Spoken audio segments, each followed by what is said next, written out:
Itulah yang kau nak buat, bodoh. Saya tak nak lah yang lawan politik kita pun tak ada. Tengok lawan politik, dia berani cakap tak ni, dia pun tahu mereka pun pernah jadi kerajaan.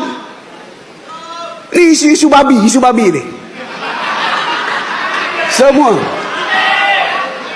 Bila serang tu macam tak boleh. Tiba-tiba bila pengerusi PAS yang dipertua PAS, ya, Pesuruhjaya PAS Negeri jumpa akhbar Cina, oh kita akan terus membenarkan perusahaan babi dengan keadaan terkawal. Itulah yang kau nak buat, bodoh.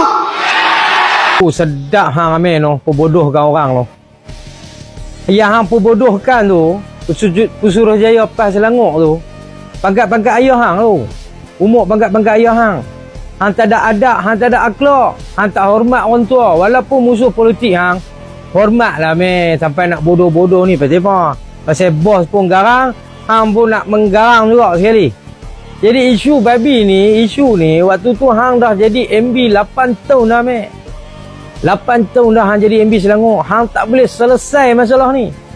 Mai hari ni hang nak pergi buka di Bukit Tagar tu, bagi 500 hektar apa semua. Di kawasan kecil-kecil ni hang kata jadi pencemaran apa semua. Masalahnya meh, bukan pasal babi tu haram hang tahu. Bukan masalah hang nak selesai ke apa. Masalahnya hang nak pergi buka di kawasan orang majoriti orang Melayu. Pasal tu ini hari bila hang cadang di situ, yang first kali bersuara adalah Sultan Selangor. Sultan Selangor suruh adun-adun mai duduk di situ, try cuba duduk di tepi kandang. Baru reti. Di sepat tu ayak sungai duk berkeledak lagi dalam longkang-longkang. 8 tahun dah hang tak boleh nak selesai. Lepas tu bila hang naik di Komisioner PKR, hang nak bodohkan habis semua orang. Hang nak salahkan kerajaan-kerajaan PAS dulu. Ni apa ni? Menteri bila orang panggil hang menteri besar cokia, hang nak kelupok, hang nak marah. Tapi hakikatnya hang cokia. Ini hari aku nak bagi tahu hang, di Kedah tak ada masalah babi. Di Kelantan tak ada masalah babi. Di Terengganu pun tak ada masalah babi. Di Perlis pun tak ada masalah babi. Yang ini hari yang jadi masalah babi ni negeri-negeri yang ampau merintah ya. Pulau Pinang, Selangor. Negeri-negeri yang ampau merintah. Banyak kes babi.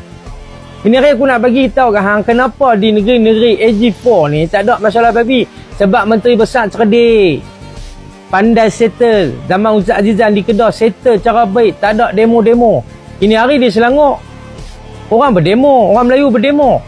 Tak suka hang buka di situ. Jadi hang gagal lah. 8 tahun hang merintah di Selangor, hang gagal. Hang gagal nak tutup, hang gagal nak buat kandang babi yang elok, yang lari pada pencemaran udara apa semua. Hang tak boleh nak buat. Hang gagal. Ini hari hang naik atas pentas, hang bodoh ke orang, senang-senang hang bodoh ke orang. Banyak lemak macam tu. Ini hari kita nak bagi tahu, bila mana hang bercakap atas stage tu dengan nada yang bodoh, aku tahu babi ni haram apa semua, populariti hang dah jatuh. Populariti hang dah jatuh meh. Belum tentu PRU ni hang akan dah jadi sebagai kursi MB. Populariti hang dah jatuh. Sebab apa? Sebab hang menghina orang. Hang gelak orang atas pentas tu semua. Hang sembang dengan ahli hang, bukan hang sembang depan rakyat.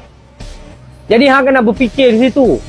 Aku tak sangka lah hang sebagai menteri besar yang dia kata perform negeri maju di bawah hang semua boleh cakap menghina orang macam ni. Tak ada akhlak. Lapis-lapis pok hang oh meh. Ini hari aku nak bagi tahu hang, di situ hang dalam ucapan hang guna akan buat. Akan buat. Jadi kami ni pembangkang nak tunggu akan buat hang ni berapa puluh tahun pula. Kami nak tunggu hang punya akan buat ni.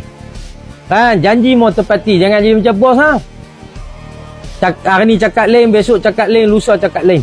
Penyakit berjangkit PKR ni.